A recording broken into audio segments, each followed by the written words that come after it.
안녕하세요. 저는 올해로 35살이 되는 여자입니다. 결혼한 지는 올해로 4년 차가 되네요. 남편은 저보다 2살 연상이고요. 제가 어딜 가서 제 자신이 1등 신부감이라고 말하고 다닐 정도는 아닙니다. 그저 대한민국에 거주하는 다른 사람들과 여타 크게 다를 것 없는 평범한 30대의 여자이지요. 하지만 그렇다고 해서 제가 알아서 엎드려 기어다녀야 할 정도로 결혼을 엄청 잘한 것도 아닙니다. 저희 신랑의 이름만 들으면 다 알만한 대기업에 다니고 연봉도 보너스가 잘 나오면 1억 정도로 버는 해도 있지만 제가 결혼 이야기가 오고 갈 때쯤에 망설였던 이유가 몇 가지 있습니다. 남편이 결혼을 준비할 당시에는 따로 모아놓은 저금이 없었고 남편은 회사에서 가깝게 살았기 때문에 결혼을 하게 된다면 남편 회사에서 정반대 방향에 있는 저희 회사 위치 특성상 제가 직장을 그만두어야 했기 때문이에요. 당시 남편은 33살 나이에 회사 연차수도 어느 정도 있었는데도 불구하고 따로 모아놓은 돈이랄 게 없었어요. 저는 그래도 그때까지 직장 생활하면서 모아놓은 돈이 6천 정도 되었거든요.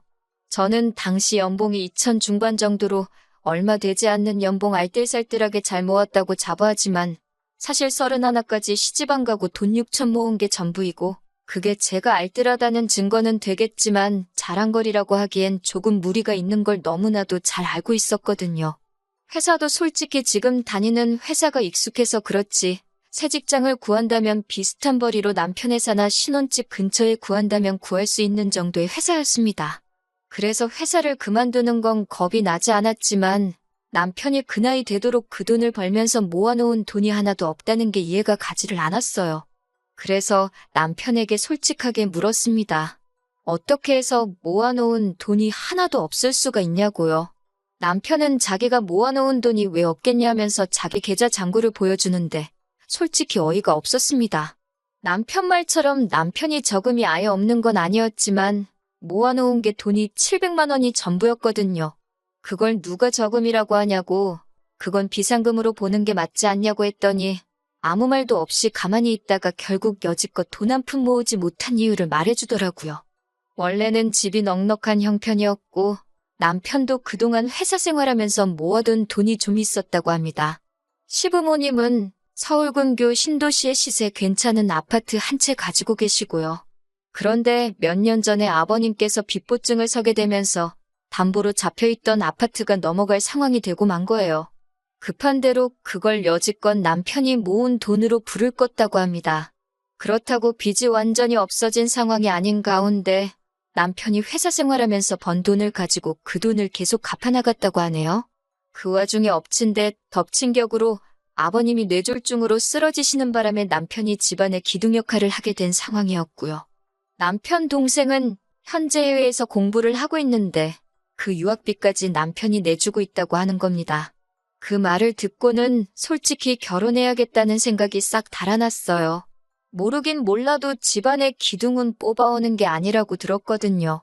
그런데도 제가 남편과 결혼을 하게 된 이유는 작년부터 아버님이 많이 회복되셨다고 했고 빚도 거의 다 갚게 된 상황에서 남편의 여동생 역시 유학이 마무리되고 해외에서 인턴 생활을 시작하게 되면서 더 이상 남편이 여동생의 학비나 생활비를 남편 돈으로 보내줄 이유가 없어졌다는 게 가장 컸습니다. 더 이상 기둥 역할을 하지 않아도 된 남편이고 그래서 남편도 그 생활을 청산하게 될 때쯤 해서 저한테 청혼을 한 거였고요. 시부모님을 처음 만난 자리에서도 남편에게 도움을 많이 받았다고 하시며 부모된 입장으로 면목이 없다고 하셨고 이젠 아버님께서 건강도 되찾으셨고 어머님이 일을 하기 시작했으니 더 이상 도움받을 일이 없을 거라 하셨습니다. 남편 여동생은 해외에 있어서 전화통화로밖에 이야기를 나누지 못했지만 정말 제 여동생 삼고 싶을 정도로 부침성 좋고 그동안 남편 덕분에 힘든 순간 다 이겨냈다면서 앞으로는 오빠한테 빚진 거 갚아나간다는 생각으로 살 거라고 해줬어요. 말씀드렸다시피 당장 모아놓은 돈은 없지만 남편 연봉 정도면 시작할 때야 돈이 없다 뿐이지 빠르면 10년이면 투자가치 좋은 곳에 아파트 하나 해놓고 노후 걱정 일찍 끝내고 잘 살 수 있겠다는 생각이 들었어요. 저도 당장 일자리를 새로 구하긴 해야겠지만 얼마 안 되는 제 월급이라도 보탠다면 행복하게 살 수 있지 않을까 하는 생각에 결혼을 결심하게 되었습니다. 집안의 기둥 역할 끝났다는 말에 가족들이 남편을 걱정해주는 모습에 저는 당연히 앞으로는 꽃길만 걷게 될 줄 알았는데 제가 너무 순진했던 건지 아니면 멍청했던 건지 결국 일이 이렇게 되고 말았네요. 신혼집을 구하는 데 있어서는 솔직히 제가 모은 돈만으로 남편 회사 근처로 전셋집을 구한다는 건 택도 없는 이야기였습니다. 집값이 워낙에 높은 곳이다 보니 아무리 전세라고 할지라도 전세보증금이 웬만한 동네 집 한 채가만큼 나오더라고요. 그러던 와중에 시부모님께서 제안을 해오셨어요. 어차피 집이 넘어가는 거 막아놓은 돈이 아들 돈이 아니겠냐고. 지금이야 당신들 명의로 되어 있지만 자기들 갈 때 되면 신우 손에 돌아가는 거 하나 없이 오롯이 남편이 물려받게 해주신답니다. 신우도 오빠한테 은혜 갚으며 산다고 했으니 당연히 반대를 하지 않을 거람 확신이 있었고 시부모님 말 맞다나 은행에 넘어갈 뻔한 거 남편이 모은 돈 다 털어서 막은 건데 전부 상속받는 건 당연하다는 생각이었어요. 다만 어차피 물려주실 생각이라면 차라리 저희가 전세보증금 때문에 이렇게 허덕이고 있는 상황인데 차라리 이 집을 팔고 어머님 아버님 적당한 곳 구해서 들어가고 저와 남편도 적당한 곳 전세로 구하던지 자가로 구하던지 해서 비싼 아파트 손에 쥐고 있기보다 당장 더 좋은 선택을 하는 게 좋다고 생각했습니다. 하지만 시모의 생각은 달랐어요. 집이 30평대 아파트에 남는 방도 있고 화장실도 2개이니 그냥 이 집에서 같이 살면 어떻겠냐 하시는 겁니다. 말이 같이 살자는 거지. 솔직히 저는 제 방법이 옳다고 생각하는데 이건 그냥 시집살이 하라는 거나 마찬가지라 생각해서 거절했어요. 남편은 쩔쩔매면서 그냥 이 집에서 돈 모아 나갈 때까지는 불편하더라도 제가 참으라고 하는데 불편한 걸 제가 참으면서까지 있을 필요는 없다고 생각했어요. 그리고 남편한테는 불편한 건 당신이 참으라고 하고 남편이 지하철로 출퇴근을 하는 거리가 늘기는 했지만 모아놓은 돈으로 구할 수 있는 전세집 찾아다가 거기에다가 신혼살림을 차렸습니다. 시어머니께서는 자기 제안을 거절한 제게 불만이 있으셨을 거예요. 당장 시부모님이 저를 안 좋게 생각하신다 하더라도 저는 언젠가 저희 이런 생각에 남편도 시부모님도 고맙다고 할 날이 올 거라 믿어 의심치 않았습니다. 그런데 저희 예상과는 반대로 이때부터 시어머니는 이런 저의 거절의 고마움보다는 어떻게든 고집센 며느리를 꺾어놓고 부려먹어야겠다는 생각을 하셨나 봐요. 결혼 후 몇 개월 지나지 않아서입니다. 지역을 옮겨가면서 제가 다니던 회사를 그만두게 되더라도 인수인계 등 마무리를 잘 짓고 나오기 위해 왕복으로 3시간이 넘게 걸리는 거리였지만 저는 계속해서 다니던 회사를 나가고 있었어요. 그 와중에도 신혼집 근처에서 새로 일자리를 구하겠다고 백방으로 알아보고 있는 상황이었고요. 지하철을 타고 한참을 퇴근을 하고 있는데 시어머니한테서 전화가 왔습니다. 시댁에 들르라고 하시네요. 무슨 일로 부르시냐 물었는데 오면 안다고 하시면서 대답을 안 해주셨어요. 시댁 가는 게 어려운 건 아니지만 저는 이미 퇴근길이기도 하고 지하철로 이동해야 하기 때문에 안 그래도 2시간 가까이 걸리는 퇴근길에 시댁에 들려야 한다니 썩 달갑지 않았습니다. 지하철로선이 겹치는 곳이 없어서 한 번 더 빙 돌아가는 구조였기 때문이에요. 시댁까지 들린다면 퇴근길에 지하철을 3번, 4번을 갈아타야 하는 게 번거로운 것도 있지만 다음날 출근하는데도 지장을 주겠다 싶었거든요. 그래서 급한 일 아니면 남편이 퇴근하면 저보다 일찍 집에 올 테니 남편을 부르라고 했어요. 그런데 팔은 안으로 굽는다고 우리 아들 힘들게 일하고 왔는데 어떻게 오라가라 하냐고 저보고 오라고 하시는 겁니다. 저도 똑같이 일하고 오는 길이고 남편 출퇴근 편하게 하라고 제가 이렇게 고생하고 있는 상황인데 당신 아들이 하는 건 고생이고 제 고생은 고생도 아닌가 싶어서 서운했어요. 저도 일을 하고 오는 길이라고 저도 엄청 피곤하다고 말씀드렸어요. 결혼 전에는 한 번도 꺼낸 적 없던 말인데 결국 벌이를 가지고 뭐라 하시더군요. 내 아들이 얼마를 버는데 피곤하다는 말이 나오냐고 하면서 제가 버는 돈은 돈도 아니라는 듯이 말이죠. 그 말을 들으니 더욱 더 퇴근길에 돌아가면서까지 시댁에 들러야 할 이유를 못 느꼈어요. 그래서 퇴근하고 나서 들르겠다고 대답만 하고 전화를 그냥 끊어버렸습니다. 그리고 그냥 집으로 돌아갔어요. 퇴근은 저보다 늦을 때가 많지만 오며 가며 거리가 저보다 짧아서 그런지 남편은 벌써 집에 와서 집안일을 하고 있더라고요. 그나마 남편이 저한테 잘했기 때문에 시부모님이 저한테 그렇게 행동하셨던 화가 많이 누그러졌어요. 그래도 시댁에 가겠다고 대답을 드렸으니 안 갈 수가 없는 상황이었지요. 애초에 전화 끊으면서 집으로 바로 가서 남편까지 같이 데리고 시댁에 갈 생각이었기 때문에 망설일 게 없었습니다. 시댁에 가자니 남편도 많이 지치고 피곤한 듯 거길 자기가 왜 따라가냐는 느낌의 표정을 지었지만 역시 제가 퇴근길에 고생하고 온 걸 알고 있으니 길게 뭐라 말은 못하고 순순히 따라 나오더라고요. 시댁에 도착했더니 어머님은 대번에 제 뒤에 서 있는 남편 얼굴 보고 표정이 일그러지더군요. 무슨 말을 하려고 부르셨나 싶었는데 어쨌든 그 귀한 아들이 따라왔으니 식사부터 챙겨줘야겠다고 생각했는지 부엌에서 이것저것 음식을 시작하셨어요. 남편 앞으로 고기 반찬들이 다 가 있었지만 그게 그렇게 열이 받을 정도는 아니었어요. 제가 팔만 뻗으면 다 닿는 위치였으니까요. 그런데 진짜 열받는 건 식사가 끝나고 시어머니가 저를 찾은 원래 이유를 늘어놓기 시작했을 때부터입니다. 아버님이 많이 나아지기는 하셨다지만 뇌졸중 후유증 때문에 많이 고생을 하고 계셨거든요. 몸 반쪽이 굳어버리셔서 하루 종일 거의 누워만 계시고 어머님께서 정해진 시간마다 한 번씩 관절이 굳지 않게 스트레칭을 해주시고 계셨다 합니다. 그런데 그게 이제 힘에 부치신다며 그걸 이제 제가 하라고 하는 말씀이셨어요. 스트레칭은 보통 저녁 10시쯤에 하고 있으니 제가 시간 맞춰서 집으로 퇴근하지 말고 시댁으로 오라고 하시는 거죠.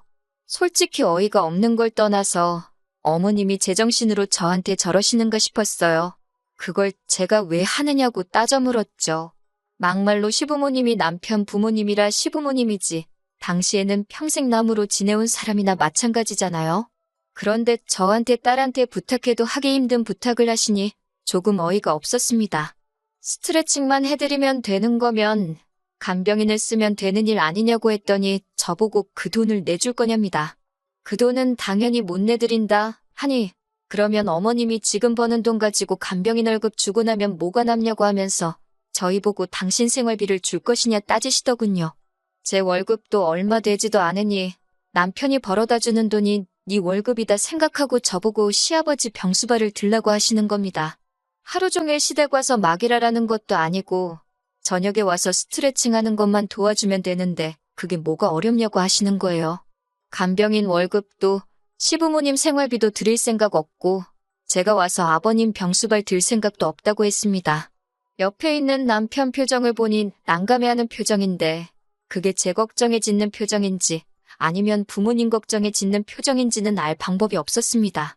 다만 그 상황에서 중간 역할 하지 않고 가만히 어떻게 돌아가나 구경만 하고 있더라고요. 그랬더니 시어머니가 결국 한마디 꺼내시네요.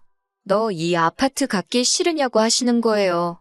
무슨 말을 하시는 거냐 했더니 자꾸 이런 식으로 나오면 이 아파트를 당신 아들한테 물려주는 게 아니라 자기가 이 집을 팔아서 노후자금을 하든 나라에 주고 연금을 받아먹든 하겠다는 겁니다. 유산을 핑계로 거의 반 협박이나 다름이 없었죠. 그런데 생각해보니 제가 손해볼 것도 없겠더라고요. 100세 시대라고 하는데 어머님 아버님 앞으로 30년은 너끈하실 테고 제 연봉이 어디 가서 자랑할 만한 금액이 아닌 건 알지만 30년 모으면 이 아파트 한 채 정도는 못 살 돈도 아니었으니까요. 그리고 애초에 남편이 아니었으면 은행에 넘어갔어야 할 집인데 그걸 가지고 주네 안 주네 하시면서 저를 부려먹을 생각을 하시니 앞으로 이걸 가지고 몇 년을 더 울고 먹으실 바에 필요 없다고 못을 박는 게 나을 것 같아서 집을 팔아서 간병인을 구하시든 알아서 지지고 볶으시라고 강하게 한마디 하고 나왔습니다. 집에 오는 길에 남편은 제 눈치를 보면서도 말을 아끼고 있었는데 대충 이야기를 나눠보니 그 집을 상속 못 받게 돼도 상관이 없냐고 하면서 자기 평생 번 돈이 들어간 집이다 마찬가지라며 아쉽지 않냐고 하는 거예요. 그래서 남편한테도 한마디 했습니다. 그 아파트 때문에 당신 마누라 평생 시댁에 종살이 시킬 생각이냐고. 그렇게 그 아파트를 상속받아야겠으면 당신이 퇴근해서 시댁으로 가서 아버님 수발 들고 저녁에 집에 돌아오라고 했어요. 그 집에 있어서 보증 잘못 선 것도 당신 돈 들여서 갚은 것도 다 날 위해 한 거 하나도 없지 않냐고. 내가 좋을 거 하나도 없는데 당신하고 당신 부모님 좋으라고 내가 희생할 생각 없다 못을 박았더니 남편도 더 길게 말을 하지 못하더군요. 아무튼 자연스럽게 그날을 기점으로 시댁하고는 척을 지는 정도까지는 아니지만 거의 교류가 없이 지내게 되었습니다. 대신 저도 다른 소리 나오게 하는 게 싫으니 저도 제 할도리만큼은 다 했어요. 명절 때나 어버이날이나 시부모님 생신 때같이 당연히 자식으로서 며느리로서 챙겨야 할 날들은 아쉽지 않게 챙겨드렸습니다. 저도 새 직장 구해서 출퇴근 시간도 많이 줄어들었고 여전히 월급은 얼마 되지 않았지만 제 돈으로 악착같이 생활하고 남편 돈 알뜰하게 모아가면서 그렇게 4년이 지나니까 어느 정도 목돈이 모여서 새 집을 알아봐도 되겠다 싶을 정도로 돈이 많이 모인 상황이었어요. 전세 보증금 빼고 대출 좀 더 받으면 위치 좋은 신축 아파트도 노려볼 만한 상황이 되었지요. 그런데 그렇게 거리를 두고 지내던 시부모님한테서 연락이 오게 되었습니다. 2년 전에 신우가 인턴 생활도 마치고 한국으로 돌아와 있었거든요. 그런데 저희와 시부모님 사이가 틀어진 걸 알게 되고는 오빠한테 은혜 갚으며 살겠다는 말은 속 들어가고 연락도 없이 지내고 있어서 엄청 얄미웠어요. 그런데 그 신우가 시집을 가게 되었다는 겁니다. 남편 될 사람은 어떻게 신우가 물었는지는 모르겠지만 집안 괜찮고 현재 다니고 있는 직장도 괜찮은 사람이더라고요. 유학할 때 알고 지내다가 한국에 돌아와 다시 만나게 되고 결혼 이야기까지 오고 가게 된 모양입니다. 신우 결혼한다는 말은 알고 있기는 했는데 시부모님이 갑자기 그때쯤 해서 보자고 하시니 솔직히 좋은 생각이 들지는 않았습니다. 아니나 다를까 시부모님이 저희를 보자고 한 이유는 예상한 대로 돈 이야기였습니다. 아무래도 시댁이 남편 될 사람 집안에서 해오는 것만큼 맞춰서 해올 여력이 안 되니 저희가 경제적으로 신우를 좀 도와줬으면 하셨나 봐요. 신우가 결혼할 때 그냥 넘어가려던 생각도 아니었고 남편이 자기 여동생에 대해서 각별히 생각하기도 하니 저희도 누가 시키지 않아도 돈 500 정도는 해주자고 이미 이야기가 되어 있었는데 시어머니가 요구하시는 건 돈 500으로는 택도 없는 걸 말씀하셨어요. 아예 집을 한 채 해주자고 하시네요. 신우 남편 될 사람 집안이 워낙에 돈이 있다 보니 결혼할 때 시부모님이 집 정도는 해줘야지 자기들 노후를 보장받을 수 있지 않겠냐고요. 보아하니 저희가 시부모님 노후를 가지고 뭘 해줄 거라 생각되지는 않으셨는지 저희 보고 신우가 결혼하고 살 집을 해주라는 겁니다. 저희한테 그게 무슨 이득이 있냐고 하니 당신들 노후는 신우네가 해줄 것이니 저희 보고도 남는 장사라고 하시는 거예요. 그게 어떻게 남는 장사냐고 했더니 또 시부모님 만능 해결책이나 마찬가지인 집 이야기를 하시는 겁니다. 너희는 또 이만큼 돈을 모을 수 있지 않느냐고 하시면서 우리 살 날이 남으면 얼마나 남았냐고 당신들 노후에는 생활비는 신우한테 타서 살다가 지금 살고 계신 집을 남편에게 상속해주면 되지 않겠냐고 하시는 겁니다. 애초에 결혼 전부터 그 집은 남편에게 물려주시기로 말했던 것이었는데 이제 와서 또 그걸 조건 삼아 저희 돈을 뜯어가려 하시니 어이가 없었어요. 그리고 당장 어머님하고 사이 틀어졌다고 해서 한국 돌아오고도 저희한테 연락 한 번 없던 신우였는데 자기도 권리가 있는 부모님 유산을 순순히 포기를 하겠어요? 아마 진흙탕 싸움이 나도 충분히 날 것 같은 상황이었지요. 그래서 저는 아무리 생각해도 저희한테 좋은 게 하나도 없지 않느냐고 거절을 했어요. 평소 때는 이런 상황에서 말 한마디 안 하는 남편인데 남편이 한마디를 거들더라고요. 거기서 남편이 제 편을 들어주며 같이 싸웠다면 이혼까지는 생각 안 했을 겁니다. 그런데 남편은 시어머니 말이 틀린 게 없다면서 저보고 다시 생각해보면 안 되겠냐는 거예요. 당장만 봤을 때도 엄청 손해보는 장사이지만 저희가 시부모님 집을 상속받았을 때 신우가 가만히 있을 거라는 보장이 있냐고 따지니 남편이 그러면 지금부터라도 우리가 시부모님을 모시고 살면 되는 일 아니겠냐고 하는 겁니다. 생활비는 신우가 주고 시부모님 모시고 사는 걸 우리가 하고 있으면 되는 거라고. 그렇게 되면 신우가 살 집을 우리가 해주는 거나 마찬가지고 신우도 생각이 있으면 그 돈을 탐내지 않을 거라고 하는 거예요.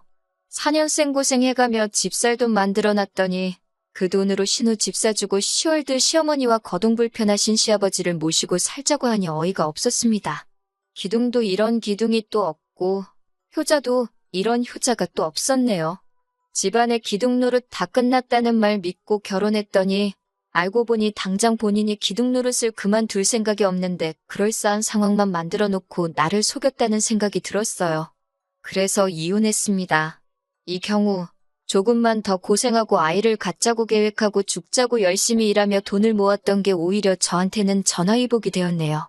그나마 다행인 건 제 월급이 남편에 비해 많이 적은 편이기는 했지만 전세 보증금이 전부 다 제 명의로 되어 있었다는 점과 공동의 재산 증식에 제가 기여한 바를 인정받아 여태껏 모은 돈의 절반은 아니지만 꽤 많은 부분을 분할받을 수 있었어요. 거기에 부모 봉양을 강요했던 게 귀책 사유로 인정받을 수 있어서 모자란 부분은 위자료 청구를 해서 뜯어올 수 있었네요.